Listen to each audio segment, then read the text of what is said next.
Hey guys, and welcome back to my channel. Readings by Circe. It's with your girl Becky, here to give you guys day number 16 on this challenge. Are you guys excited? We are on the downhill slide, all right? Things are going so well. I am finally feeling like normal again. So just hang in there, guys. That is all part of the spiritual journey. When you guys start healing, it can be really rough. I feel like a lot of people expect this journey to be super simple, super easy.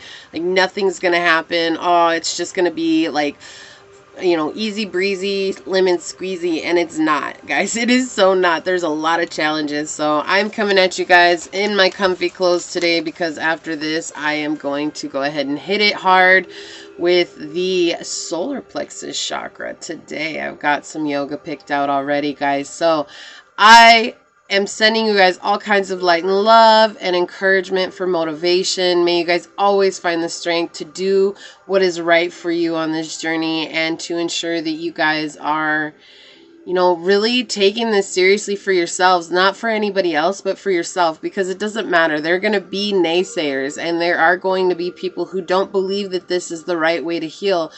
But you have to find what works for you. And if you guys have made it to day 16, you obviously have a reason for showing up. So keep showing up and just know that you are not alone. I'm doing this with you and there are other people who are doing this with you. So hang in there, guys. I promise you, you will see some great benefits from it, even if it is getting difficult. All right. So if this journey has been resonating with you, hit that thumbs up button down below.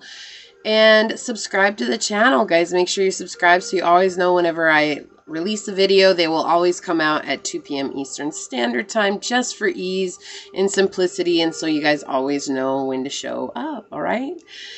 Excellent. So we do have a lot to cover. I don't want to take too much more time here, so let's get into it. We are healing with yoga and mudras this week. That's what we're going into. So as I stated, we are with the solar plexus. I know I'm not in yellow, guys, but it was more, the first week was all about connecting through color and simple things and our seed sounds and anything that's along those lines, okay? So today we are talking about poses that are going to help get the fiery blaze within you guys ignited, because sometimes it is hard. We're so sedentary in this life that really sparking our, you know, inner selves and our will to go, it can be hard. And that's why it's hard to get motivated for some certain things as we move along. But once we connect with this center, we really find a newfound sense of confidence within ourselves. And we're not afraid to keep going, even if people aren't for us, or even if people don't understand what we're doing. And that's okay. This is really truly about you guys igniting the power within and doing what feels right for you, not what feels right for what other people think feel right, right? We've already lived that life and it really hasn't worked out for us. So why are we going to keep doing something and expecting different results? That is the true definition of insanity. Let's get going, guys. Poses that'll connect you with your solar plexus chakra are sunbird pose, boat pose, forearm plank, plank pose, reverse plank, reverse tabletop, revolved triangle, revolved crescent lunge, and dolphin pose. These are just a few that will help get that fire ignited within you. Also keeping in mind that twisting poses are a good way to get connected with the solar plexus chakra. It's kind of like twisting into that center and really getting it going for you guys, okay? Today we are going to talk about one in particular that I think everybody dislikes, especially when you guys start the yoga journey. Like, I mean, I know this was a really hard pose for me when I first started. In fact, I couldn't even get into it for years until I've watched a tutorial on how to do this pose. And then I was like, wow, I never knew. And when I got in it for the first time, I fell out right away because I was laughing that I actually got into it. I was like, oh my gosh, this is so awesome. All right. And that is plank pose. All right. Or kumbhakasana. Okay. Now, I'm just going to refer to it as plank because the Sanskrit name is kind of a trip to say, but it is called kumbhakasana. Okay, guys? So plank pose is a strong and stabilizing pose that works the deepest layers of our muscles all the way to the most superficial muscles, okay? Holding plank is a total body workout, and it is. In fact, I think there's a World Guinness record of a lady who held it for Oh my gosh, it was so long. I want to say it was a couple hours. It could have been even longer than that. Like, I don't know. It was really crazy, but I watched the very end of it and I was like, holy crap. Like, her body was sweating so crazy. And I was just like, that is insane. I struggle to hold plank for over a minute. I can hold it for a minute. And it's taken a long time to get to this point, but I do struggle holding it longer than that. I will have to take a break here and there. Okay. This pose will strengthen your shoulders and the entire core, which is so good. If you guys struggle with back pain, which I've struggled with sciatica for a while, it will actually help you guys heal that, because strong core muscles helps keep our spine elongated and stable, okay? It works the abdominals, the back muscles, and the pelvic floor muscles. And it builds heat and energy throughout your body when held for several breaths or more. And this is just a practice, guys. I am not asking you guys to get into plank and hold it for 5 minutes today. That is not at all what's going on here. I'm asking you guys to try it. Try for 1 breath. Try for 2 breaths. You know, keep trying every day and see how long you can hold it. I promise you will see benefits from this pose. Okay? Also, just keep in mind, I am not here to replace your primary care physician, guys. I am here to give you guys information. If you choose to explore these methods further, it is at your own risk. And I do encourage you guys, do your research. Don't just go on a whim and say, oh, well, Becky said. No, I did not say. I'm just giving you guys some information. And this is all at your own risk, okay? Now let's talk about some of the muscles that it works. In the lower legs, in the lower legs. All right, guys, we're getting there. Okay, we're getting there. So it works in your lower legs, the ankle dorsiflexors, because these engage as you press your heels back. This also stretches the toe flexors with the plantar region of the foot. At this point, your calf muscles are slightly stretched here, which can feel really good in the lower legs, okay? As for your thighs, your quadriceps are engaged by extending your knees and stabilizing your thighs, okay? And that is one of our strongest muscles, our quadriceps. They carry our weight, they help us walk through life, and so it is something that we want to continue to build power upon. Our hip adductors and abductors are engaged in a neutral position to stabilize thighs and hips. Now, if you guys do have sore hips, this could be because of weak abductors and adductors, and so this will help strengthen those as you guys are stabilizing your hips here, okay? Which is something that is there. When you work on your body, you want to work on your body as a whole, okay? Like, you find people who work out and they only do arm day or they only do leg day. And yes, I know you're building muscle, and I understand that you guys are really working on these centers because you want to get big and gain and have gains, okay?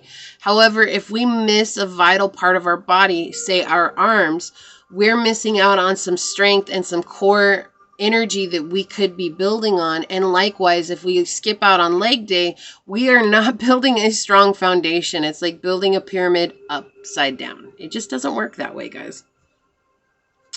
Okay, so let's talk about the torso. At this point, I'm sure you guys have already realized that the entire abdominal muscles are engaged in plank pose, okay? It actually will compress the abdominal organs, which is good. That's not a bad thing, okay? So it kind of gets them moving in there. You have the spinal extensors, which are engaged to resist gravity, and this brings your spine into a neutral position. When you guys are in plank, you want to keep your spine as straight as possible, thinking of one long line of energy from your head to your toes, from your head to your heels, okay? I know a lot of people who will get into plank pose and they will hike their hips really high into the air, and you want to focus on pushing your pelvic muscles, or not your muscles, but you're pushing your pelvic towards your heels so that you'll flatten out your back, okay? We're not doing a half downward dog here, okay? We are in plank pose. It is the top of a push-up, and your butt is not meant to be up in the air. It needs to be straight so that you guys have that natural curve in your spine, okay? With your arms, you have the rotator cuff muscles and the deltoids, which engage dynamically in order to stabilize your scapula and your shoulders. The triceps extend your elbows, while your pronators help to pronate or hold your forearms. And when you pronate, it's just the way that it's holding your hands. It's holding your arms forward like this, okay? The wrist extensors engage while the wrist flexors stretch. All right, so we have our neck, which is the upper trapezius, and the cervical extensors engage to stabilize your neck, resisting the pull of gravity, right? Because you're trying to hold your head up. You want to look forward too. You don't want to look down, but you can. Okay, so I'm going to say here, you can tuck the chin slightly, which will engage the cervical flexors, which is okay.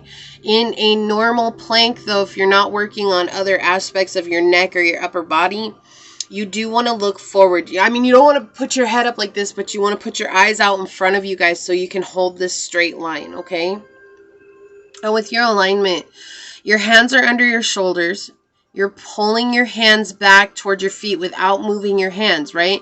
This is like, if you guys have done lunge, it's like pulling your front foot towards your knee so you guys will align your hips. This is that similar action. It's just a very slight action. You're not moving or anything like that. You're holding plank and you're literally using this energy of this push and pull action where you pull your arms back towards your toes, okay? And this will actually engage the core. And again, keeping that long line of energy from your head to your heels. Plank is a great pose to explore bandhas. And if you guys don't know what bandhas are, that is in yoga, it's called energetic locks. Okay, that's what it means. However, it is advised to practice these under the guidance of an experienced instructor. All right, we are going to talk about bandhas a little bit today because that is something that you can really practice within the plank pose. However, bandhas, usually when you do breath, you take a huge breath in and you do like a throat lock, okay? And that would be where you drop your chin to your chest, and we're going to talk about that one today, which is the Janlandhara bandha. And you put your chin to your chest and you hold your breath, okay? So let's just get into this here, and then we'll go a little bit further into what I was talking about. So you have the 3 diaphragms, which you can engage with the plank pose. There are 3 areas of the bandhas which oscillate freely between engagement and release with healthy, full breathing in this pose. You have the thoracic outlet diaphragm, the respiratory diaphragm, and the pelvic floor diaphragm, okay? Now, we're going to talk about the Janlandhara bandha, which it means net holding in Sanskrit, okay? Due to the fact that fishermen in ancient India would hold a net underneath their chin while they were doing things, okay? This engages the neck muscles in a similar way as you lift your head to go against gravity, right? Because you're using these similar muscles. It is traditionally done while seated for breath retention, which is what I was talking about, right? However, when you're in plank, it is so important to breathe. You don't want to hold your breath. If you're holding your breath, you're not gaining the full benefits of the pose. It is so important with this static posture that you guys are allowing your breath to move freely and deeply. You want to breathe as deep as you can, which will help your guys' lung retention. You know, it's like holding your breath for longer, being able to take deeper breaths. Bandhas usually are locks, and that is where we're holding our breath. But in this pose, it is more about focusing on the area so that you guys get the full experience of it, okay? So then you have the Uddiyana bandha, which involves engaging the abdominal muscles to pull the belly in and the diaphragm up, right? Like, so what I was saying is when you have your hands out, there's this motion where you guys use your arms and you basically pull the heel of your hand back towards your feet. And as you do that, your belly comes in and you literally engage the whole corset area here. Okay, and that's automatically going to push the diaphragm up. However, it's like when you do this on the exhale, you're often incorporating a breath hold. You don't want to hold your breath here, okay? In this pose, you're only doing a subtle version of this by drawing the abdominals up while breathing, okay? And that's partially from that action that you're making. And I feel like everybody's like, this is something that when you practice yoga for a long time, you're going to understand. Like, there are a lot of conundrums in yoga where they're telling you, oh, you need to move this muscle, you need to activate this muscle. And when you first start out, it is something that kind of goes beyond your understanding because you're not used to engaging your muscles. You just know how to work the generic muscles that you work every day. The longer you're in yoga, the more you're able to focus your mind on certain muscles and actually engage them through thought or through focusing on that muscle. It does happen. It just takes some time, so be patient with yourself. If you're not able to do these motions or these engagements, don't freak out. You still get the benefits from the pose, okay? The last one we have here is the Mulabanda, and Mula means root in Sanskrit. And this bandha engages the pelvic floor, right? We're talking about the 3 diaphragms. So these bandhas, each one touches the diaphragms within the body. This is when the corset muscles or the transverse abdominis is engaged. The pelvic floor muscles will naturally engage. And if you guys know what subtle body energy is, are you able to notice a lift here, especially when you exhale? However, do not squeeze, okay? It is a soft and subtle feeling, like subtle body energies. That is what it is, okay? Awesome. So we're going to go on to mudras here, and we're going to talk about Matangi. Excuse me. Let me try that one more time. Matangi Mudra. Okay, and I want to give you guys a little bit of the history of this mudra. It is more like a story that goes along with it. So if you guys are like, I don't want to practice it because of the story that's connected with it, it's just the legend that goes with it, okay? It's not gonna, it doesn't mean that you guys are connecting in this energy. It's more or less, this is the one that's connected with the solar plexus chakra that brings out so much of the traits with the solar plexus chakra. Again, it is just a hand gesture. If you guys are uncomfortable with it, I'm not going to force you guys to practice it. However, to get the benefits, if it is something that interests you to get the benefits, it will benefit you to practice it. How many times can we say benefit in one sentence, guys? Okay. So the Matangi Mudra, it's connected to the goddess Matangi, and she's the 9th of the 10th of 10 tantric cosmic wisdom goddesses. She has a very interesting story. Okay, so we have Mata, which means a thought. And her power works on uttered words or spoken thoughts, helping to manifest our desires, right? And when you think about things, you know, like the Bible, he spoke it into existence, right? The Lord said, let there be light, and there was light. So this is not a new concept, okay? This is something that does connect with other religious beliefs, if you will, or other stories and legends and myths that are throughout the world, talking about speaking things into existence. In fact, in Australia, they believe that there was a god that had a didgeridoo, and he sang the world into existence through his didgeridoo, through the vibration of sound, okay? Now, she helps in attracting people through wisdom, art, and knowledge, and also with winning opponents, okay? Matangi means female elephant. She is the goddess of having the power of the elephant. And if you guys know anything about Indian worship or religion or anything like that, I'm not sure what it's called, but what Hinduism, yes. So if you guys know anything about Hinduism, this is kind of like connecting with that, okay? Lord Ganesha is the god of removing obstacles, and like Lord Ganesha, she is worshipped as an obstacle remover, okay?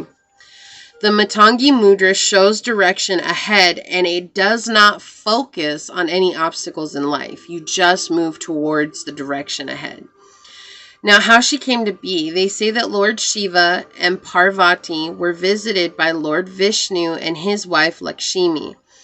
They dropped some food, and Matangi was born from that food. Thinking about the digestive tract, right? There's that connection there. Food goes through our digestive system, which is connected with the solar plexus chakra. She's a very unique goddess who is egoless because she was created out of leftover food. Lord Shiva said, whoever chants the Matangi mantra will have all their desires fulfilled. And I did not include it because it is a really long mantra. This mudra channels energy, giving harmony within, and it helps in grounding.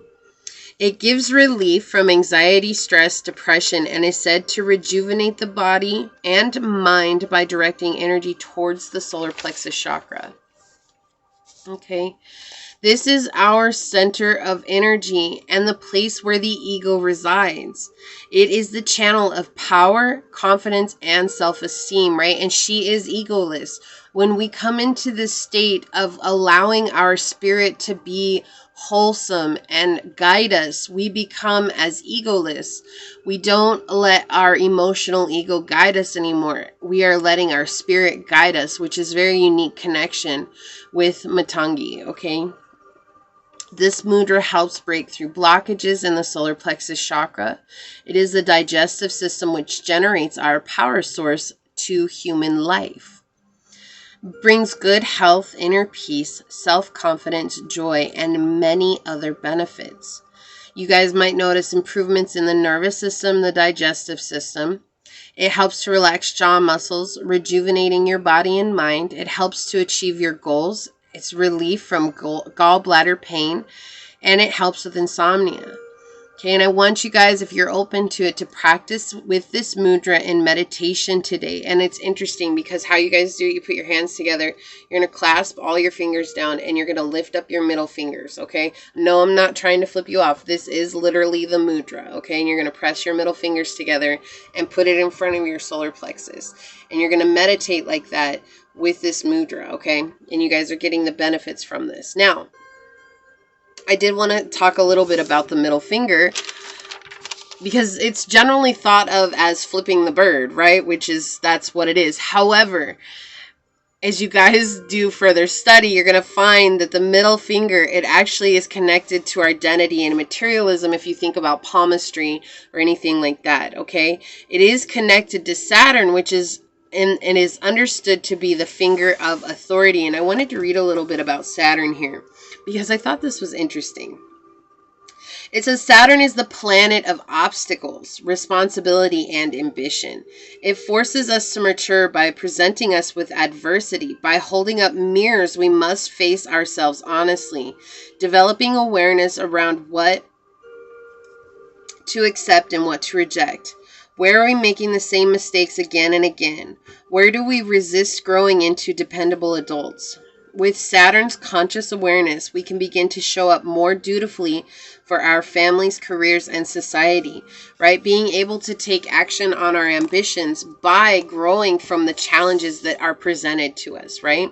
So I thought that was interesting. Now, with the middle finger, it is connected to the circulation meridian and the deep meridian of the gallbladder, and both help us seize challenges in life, which is all about Saturn, right? So do you guys see all these connections now? So, and we had that up here, relief from gallbladder pain. So we're talking about circulation, and when you guys have better circulation, you sleep better, you're able to perform better, you're able to do what you need to do and take action in your daily life, okay? Saturn is the servant. And I thought that this quote was so, like, it just fit, right? It was so resonant of what we're talking about today. And it came to me when I was writing this, and I was like, oh my gosh, this is so perfect. But if you guys know, everybody knows Albert Einstein, right? And he has this famous quote that he talks about.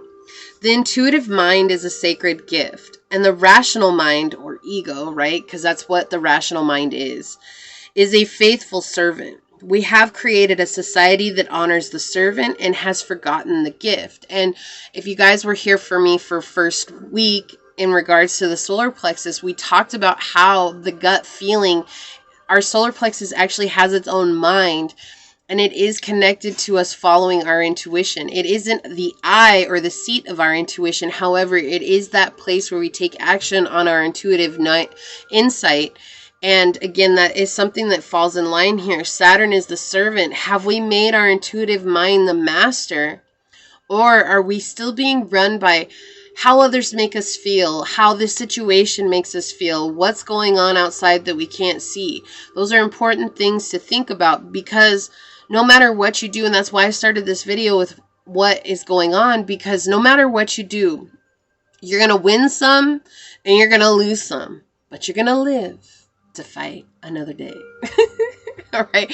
Sorry, guys. If you know what that's from, hit a thumbs up down below because that's such a great movie. Anyways, guys. No, for real. Like, you guys have to remember that sticks and stones may break my bones, but words will never harm me. People got a lot to say. People got a lot of, they think they have the best intention for you, or maybe they just don't because they see you guys succeeding, or they see you guys doing something that they feel like they deserve to be doing instead, right? At the end of the day, the only thing that anybody can do is what is good for them. And you can't pay attention to how other people are treating you. You can't pay attention to how other people are saying things to you because none of that matters. The only reason people are doing that is because it's that mirror, right? We talked about this here. Holding up mirrors, we must face ourselves honestly. Am I so scared of what people think of me that I'm going to stop doing what I know is right in my heart? Or am I going to look myself in the eye and say, I deserve to do this. I deserve to take action on this because my intuition is my master. My ego is the servant. Okay, we're not trying to get rid of our servant. We're not trying to get rid of the ego.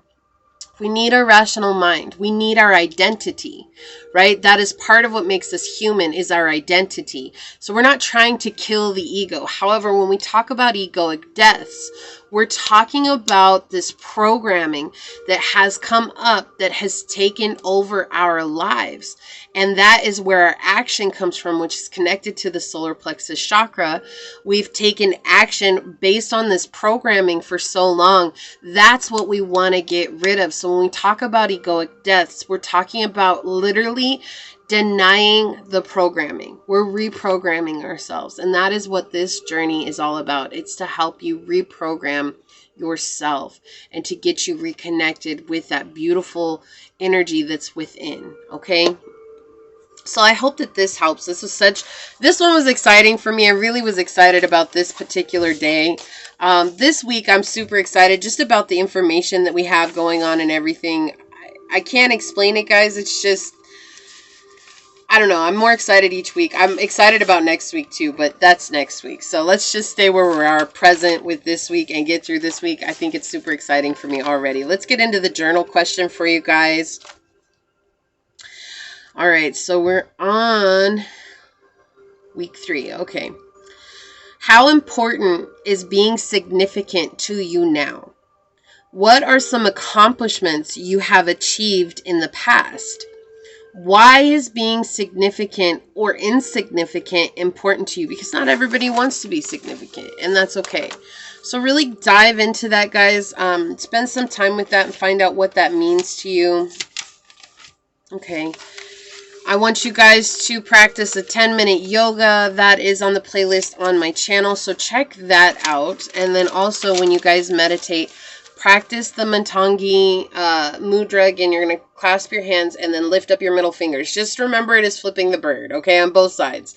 It's just will be easier. You guys will remember it. It's something funny to connect to. Even though you're not really flipping the bird, you're really connecting with this energetic center within you and putting it in front of your solar plexus chakra, okay?